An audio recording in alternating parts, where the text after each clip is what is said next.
one of the things that we may not see every day when we're driving down the road, of course, we see the price of gas, right? It's up there in huge numbers. It's hard to miss every day. We drive down the road or take our kids to school or what have you.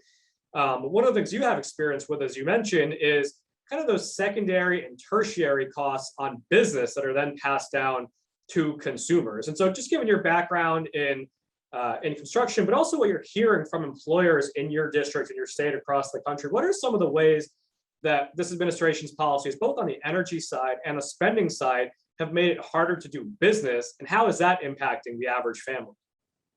So I've talked to many business owners across the district over the past year, particularly over the past few months, and they've seen prices in some cases for their raw goods double and triple.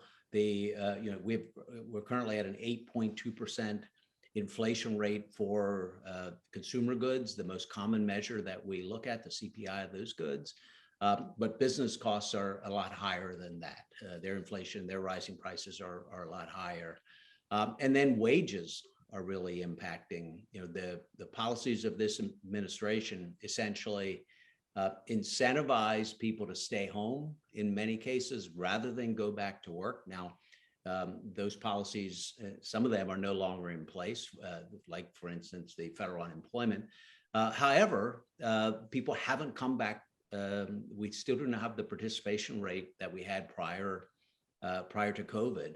And I think it is because of those policies that have encouraged people to stay home. And so at the same time as you're seeing prices go up for fuel and everything else, wages are rising pretty dramatically as well. Now, it's good for employees, you would think, but inflation is far outpacing it. And so the problem right now is we're in sort of a wage price spiral where employees are demanding more wages because they need to spend more on goods.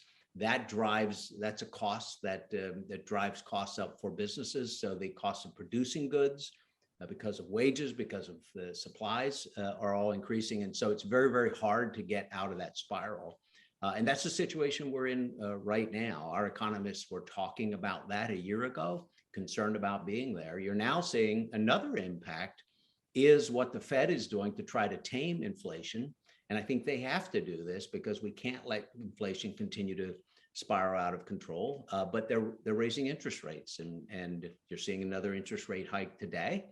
And so that is raising the cost of capital as well, the cost of a mortgage. So every time you're seeing interest rates go up, less people are able to afford a home, and rents are going up as well.